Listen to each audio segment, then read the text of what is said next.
নমস্কার।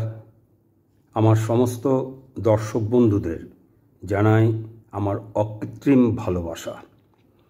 আগের ভিডিওতে আমি পুরুষোত্তম শ্রীকৃষ্ণকে নিয়ে তার বাণী যদা যদাই ধর্মস্য গ্লানির্ভবতি ভারত অভ্যুত্থানম অধর্মস্য তদাত্মানম সৃজাম্যহম পরিত্রাণায় সাধুনাং বিনাশায় চ দুষ্কৃতম ধর্ম সংস্থাপনার্থায় সম্ভবামি যুগে যুগে।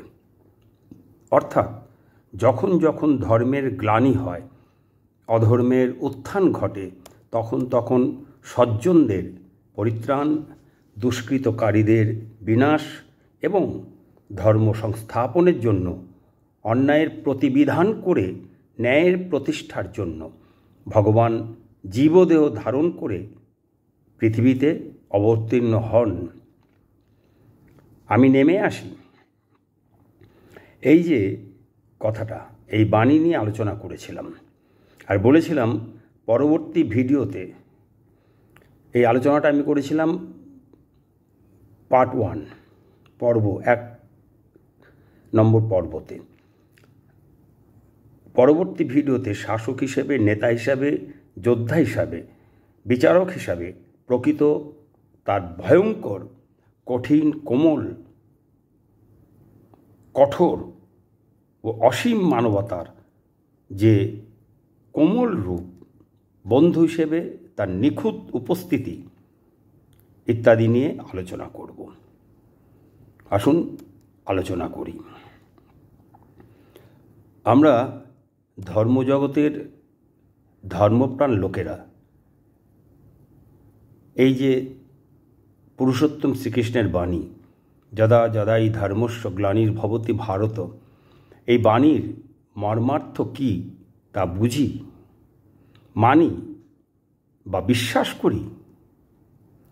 যদি এর মানে বুঝবই, এ কথা মানবই এবং বিশ্বাস করবই, তাহলে আজ ধর্মের এই অবস্থা কেন? কেন ঈশ্বর বিশ্বাসী মানুষের আজ করুণ অবস্থা? প্রশ্ন জাগে মনে, আমরা ঈশ্বর বিশ্বাসী মানুষেরা, কৃষ্ণপ্রেমীরা কি এই বাণীর মর্মার্থ সত্যি সত্যি বুঝেছি? কৃষ্ণের জীবনের কঠিন, কঠোর শারীরিক ও মানসিক অবস্থানের দিক খেয়াল করেছি, লক্ষ্য করেছি। শাসক হিসেবে, নেতা হিসেবে, যোদ্ধা হিসেবে, বিচারক হিসেবে, বন্ধু হিসেবে তার নিখুঁত উপস্থিতি। তিনি যে আবার বারবার আসবেন বলে কথা দিয়েছিলেন, তা তিনি কি সত্যি সত্যি তার কথা রেখেছিলেন, নাকি কৃষ্ণভক্ত সেজে, সনাতন ধর্মের একক অভিভাবক সেজে ধর্মের আঙিনায় একচ্ছত্র অধিপতি হয়ে খালি ঘাই মেরেছি? তাহলে তার বারবার ফিরে আসা সত্ত্বেও ধর্মবিশ্বাসী মানুষের আজ এই করুণ অবস্থা কেন?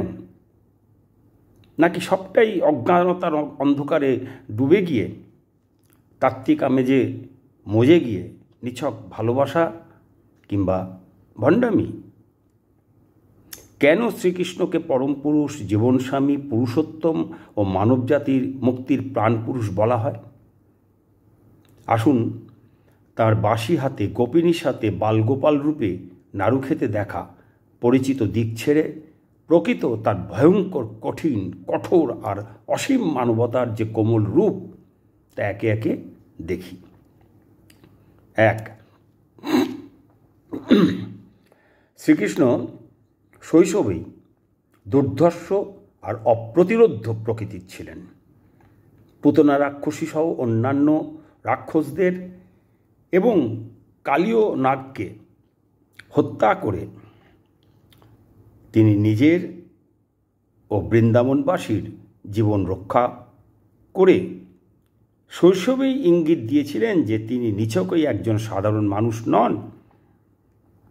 রহস্যময় তার জীবনের প্রতি অধ্যায়ে অধ্যায়ে লুকিয়ে আছে ঘটনার ঘনঘটা।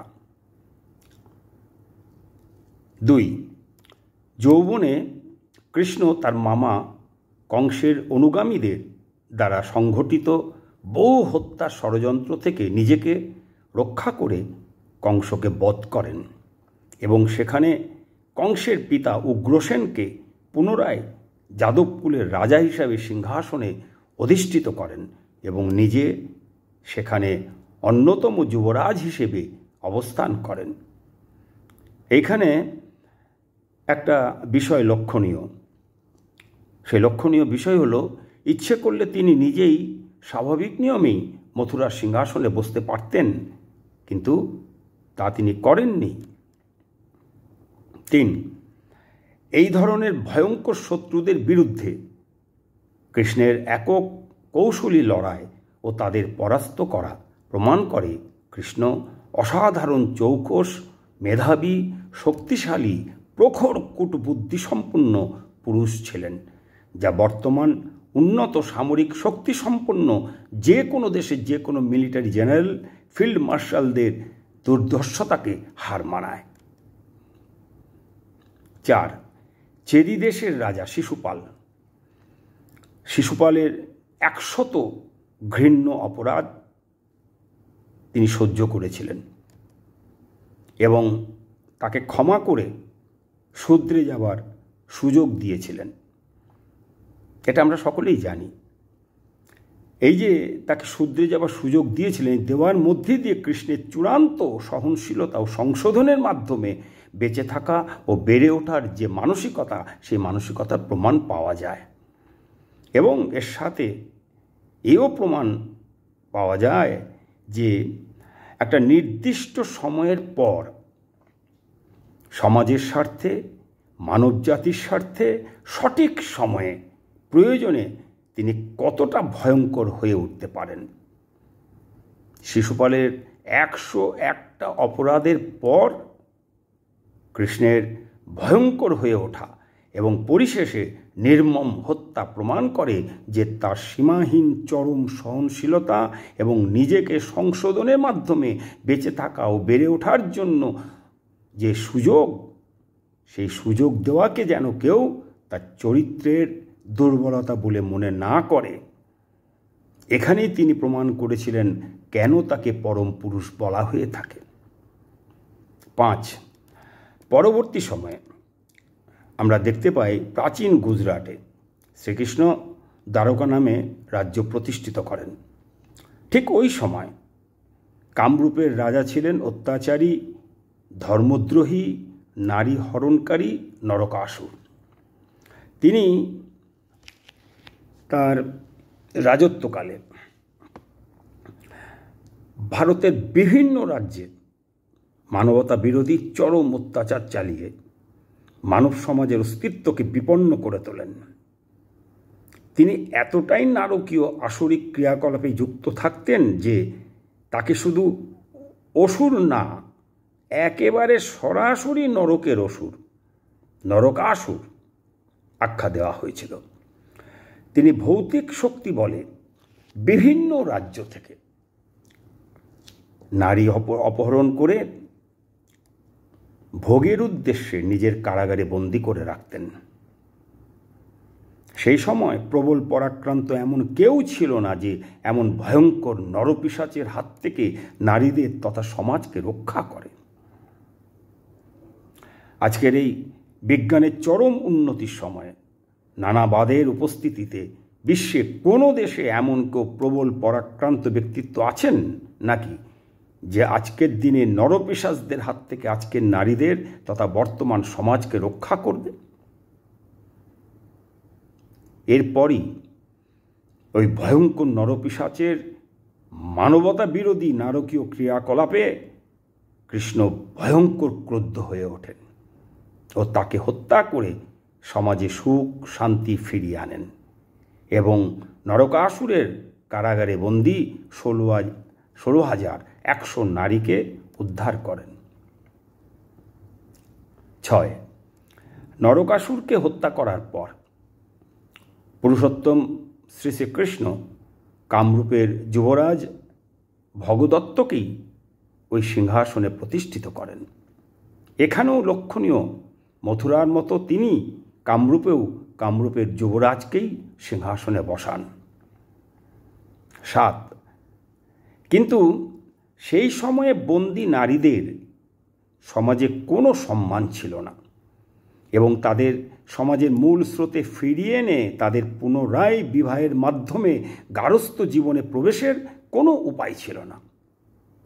তাই পরম পুরুষোত্তম শ্রী শ্রীকৃষ্ণ সেই অসুরের কারাগার থেকে উদ্ধার করা অসহায় নারীদের সম্মান রক্ষার্থে এবং সমাজের কুটিল আবর্তে আবার হারিয়ে যাবার আগেই সমাজের মূল স্রোতে ফিরিয়ে এনে তাদের সম্মানের সঙ্গে মাথা উঁচু করে বাঁচা ও বেড়ে ওঠার সুযোগ করে দেবার মহৎ উদ্দেশ্যে শুধুমাত্র তাদের বিবাহ করেন এবং তাদের স্বনির্ভর করে তোলেন। আর যেহেতু প্রবল পরাক্রান্ত পুরুষোত্তম শ্রীকৃষ্ণের তারা স্ত্রী ছিলেন, তাই সমাজে তারা মাথা উঁচু করে সসম্মানে বাস করতেন। আর কোনো দুষ্টের সাহস হতো না শ্রীকৃষ্ণের মহিষীদের দিকে চোখ তুলে তাকাবার। সেই সময় কৃষ্ণের সমস্ত মহিষীগণই দেবী লক্ষ্মীর অবতার হিসাবে সমাজে পূজিত হতেন। এইখানেই যুবরাজ ভগদত্তকে কামরূপ রাজ্যের রাজা হিসাবে সিংহাসনে অধিষ্ঠিত করা এবং 16,100 নারীর সম্ভ্রম রক্ষা করে তাদের লক্ষ্মীর অবতার হিসাবে সমাজে প্রতিষ্ঠা দেওয়ার মধ্যে দিয়ে আবার তিনি প্রমাণ করলেন কেন তাকে জীবন স্বামী বলা হয়। আছে নাকি এমন পুরুষ তামাম বিশ্বে? এই একই রকমভাবে আমরা দেখতে পাই তার পূর্বরূপ শ্রী শ্রীরামচন্দ্রের ক্ষেত্রে। আমরা দেখতে পাই শ্রীলঙ্কা বিজয়ের পর পুরুষোত্তম শ্রী রামচন্দ্র লঙ্কার সিংহাসনে রাবণের ভাই বিভীষণকে সিংহাসনে বসান এবং তিনি অযোধ্যায় ফিরে আসেন। পুরুষোত্তম শ্রী শ্রী হজরত মুহাম্মদের ক্ষেত্রেও দেখা যায় তিনি মক্কা বিজয়ের পর কয়েকজন ব্যতীত অন্য কাউকে স্পর্শ করা হবে না বলে সবাইকে ক্ষমা ঘোষণা করেন। পরবর্তী সময়ে তিনি আবার মদিনায় ফিরে আসেন। মহাভারতের যুদ্ধ এবং তার পরিণতিতে কৃষ্ণের যে প্রভাব, সেই প্রভাব ছিল গভীর, তীব্র। মহাভারতের যুদ্ধকে থামাবার জন্য দুপক্ষের মধ্যে শান্তি স্থাপনের আপ্রাণ চেষ্টা যখন তার ব্যর্থ হলো, তখন কৃষ্ণের প্রখর কূটবুদ্ধির পরিচয় পেল সমগ্র মানবকুল। তার ক্রূর কূটনীতিকের ভূমিকা মহাভারতের ভয়ঙ্কর মহাযুদ্ধে অংশগ্রহণকারী সমস্ত রাজ্যের তাবড় মহাবীর যোদ্ধাদের স্তম্ভিত করে দিল। অথচ সেই ভয়ঙ্কর নির্মম কুটিল ঘোর মহাযুদ্ধে কৃষ্ণ যুদ্ধ করা তো দূরের কথা, কোনো অস্ত্রই হাতে নেননি। উপরন্তু সেই যুদ্ধে তিনি অর্জুনের রথের সারথির ভূমিকা পালন করেছিলেন মাত্র। যুদ্ধ শুরুর সময় থেকে হতবল অর্জুনের মনোবলকে চাঙ্গা করার জন্য জীবন সম্পর্কে সূক্ষ্মাতিসূক্ষ্ম বিশ্লেষণ থেকে শুরু করে একে একে ভীষ্ম, দ্রোণাচার্য, কর্ণ, জয়দ্রথ এবং কৌরব প্রধান দুর্যোধন সহ সকল সেনা প্রধানকে বধ করার অতুলনীয় ও অপ্রতিরোধ্য ক্রূর কৌশল পৃথিবীর ইতিহাসে আজও বিস্ময়ের সঙ্গে স্মরণ করা হয়ে থাকে। 18 দিন ধরে চলা এই সংহারক যুদ্ধে ভারতবর্ষে বহু রাজার প্রাণ যায়। যুদ্ধ শেষে আবার রাজত্ব ফিরে পান জ্যেষ্ঠ পাণ্ডুপুত্র যুধিষ্ঠির। এখানেও লক্ষণীয় বিষয়, পুরুষোত্তম শ্রী শ্রীকৃষ্ণের চরিত্রের স্বচ্ছতা লক্ষ্য করা যায়। সমগ্র যুদ্ধ পরিচালনা করা সত্ত্বেও রাজ্যের শাসনভার অর্পণ করেন যুধিষ্ঠিরের ওপর। মূলত কৌরব ও পাণ্ডবদের গৃহবিবাদ থেকেই এই মহাভারতের যুদ্ধ শুরু। এই গৃহযুদ্ধকে ঠেকাতে গিয়েই কৃষ্ণ আষ্টে পৃষ্ঠে জড়িয়ে পড়েন এবং মহান মানবতা রক্ষার স্বার্থেই তিনি এই যুদ্ধকে পরিচালনা করেন। কিন্তু যুদ্ধে তিনি কখনোই অস্ত্র ধারণ করেননি। একবার মাত্র তিনি একটি রথের চাকাকে অস্ত্রে পরিণত করে ভীষ্মকে আক্রমণ করতে উদ্যত হয়েছিলেন। এর পিছনেও ছিল তার ক্রূর কুটিল চাল। পিতামহ ভীষ্মের বিরুদ্ধে যুদ্ধে দ্বিধাগ্রস্ত অর্জুন ভীষ্মের ভয়ঙ্কর আক্রমণে যখন পর্যুদস্ত, ঠিক সেই সময়ে অর্জুনকে রক্ষা করতে কৃষ্ণ ঢাল হয়ে প্রকৃত ফিল্ড মার্শালের মতো অর্জুনকে ভীষ্মের হাত থেকে বাঁচান। এর ফলে আঘাতপ্রাপ্ত কৃষ্ণ ভীষ্মকে ক্রোধে আক্রমণ করতে উদ্যত হন। এতে অর্জুন লজ্জিত হন এবং নিজের কৃতকর্মের জন্য কৃষ্ণের কাছে ক্ষমা প্রার্থনা করেন এবং পূর্ণ উদ্যম নিয়ে যুদ্ধ করার প্রতিজ্ঞা করেন।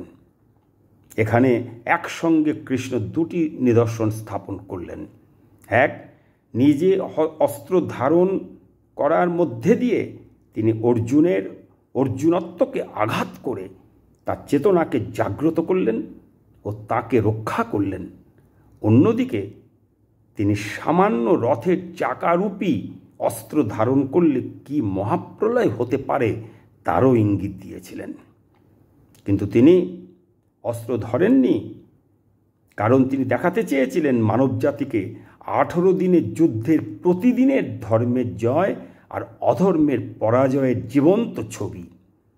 এর মধ্যে দিয়ে তিনি বারে বারে প্রমাণ করেছিলেন কেন তাকে পুরুষোত্তম বলা হয়। আবার দেখুন, বৃষ্ণিবংশীয় সত্রাজিৎ ছিলেন দ্বারকার বিশিষ্ট নাগরিক।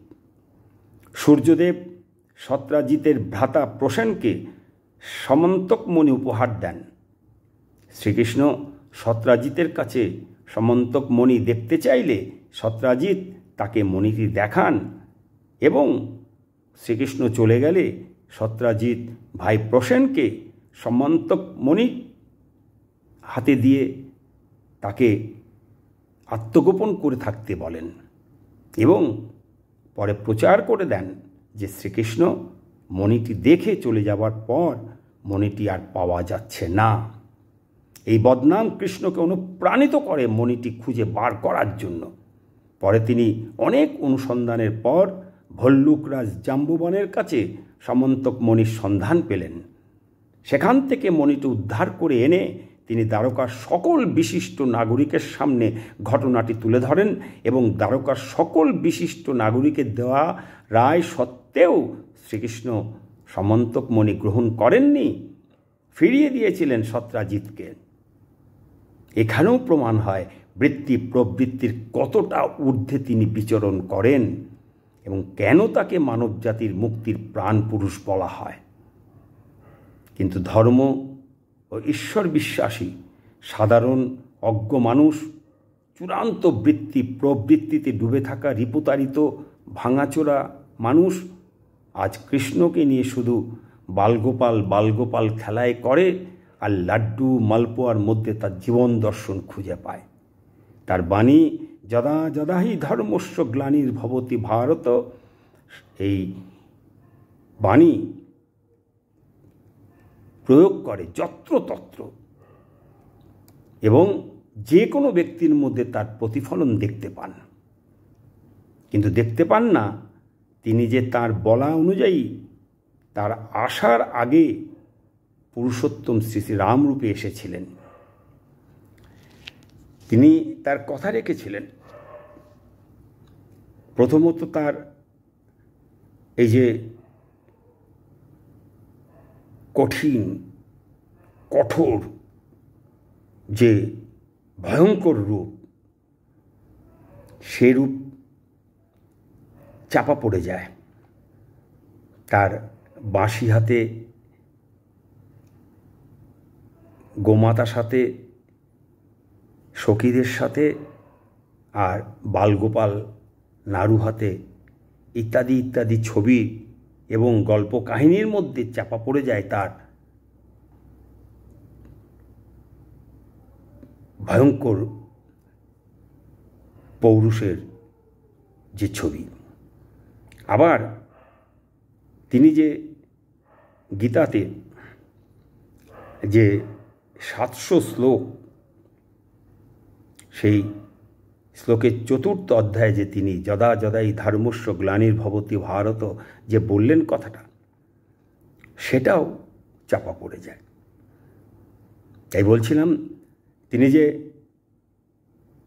যখন এসেছিলেন তার আসার আগে পুরুষোত্তম শ্রী শ্রী রাম রূপে এসেছিলেন, আর তারপর শ্রী শ্রী বুদ্ধ রূপে, শ্রী শ্রী যিশু রূপে এসেছিলেন। আর শ্রী শ্রী যিশু রূপে এসে বলেছিলেন, I shall come again and again. সেই কথা রাখতে তিনি শ্রী শ্রী হজরত মোহাম্মদ রূপে এসেছিলেন এবং বলে গেছিলেন, verily god will send to this people at the beginning of each age him who shall renew its religion। অর্থাৎ নিশ্চয়ই আল্লাহ তাআলা এই মানুষের জন্য প্রত্যেক যুগের প্রারম্ভে তাকে প্রেরণ করবেন, যিনি নতুন করে তার ধর্মকে রূপ দেবেন।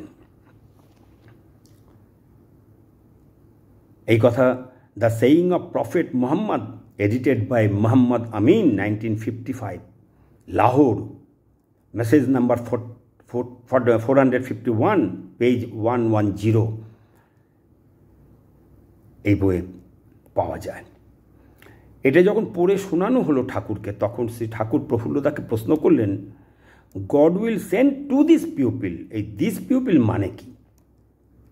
প্রফুল্লদা তার উত্তরে বলেছিলেন, আরবিয়ান পিপল, আরব দেশের মানুষকে উদ্দেশ্য করে বলেছেন।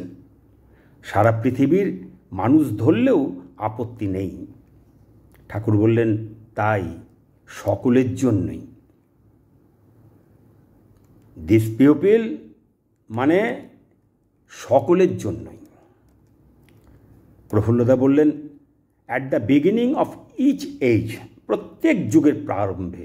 এ কথার মানে কি? তার উত্তরে শ্রী ঠাকুর বলেছিলেন, যুগে যুগে। নবী কি খতম হয়ে যান, শেষ হয়ে যান? তখনকার যুগে তিনি শেষ নবী। যুগে যুগে তিনি তার দূতকে পাঠান। গীতাতেও আছে, যদা যদাই ধর্মস্য, সকলেরই এক কথা। তাই আমি বলি, prophets are same and similar, অর্থাৎ পয়গম্বরগণ একই এবং তাদের মধ্যে সাদৃশ্য আছে। যুগে যুগে তারা আসেন। শ্রী ঠাকুর অনুকূলচন্দ্র এই কথা বললেন। এরপর শ্রী শ্রী চৈতন্য মহাপ্রভু রূপে এসেছিলেন প্রভু হজরত মুহাম্মদ। তারপর মহাপ্রভু রূপে এসে তিনি কৃষ্ণ যে পরপর এলেন,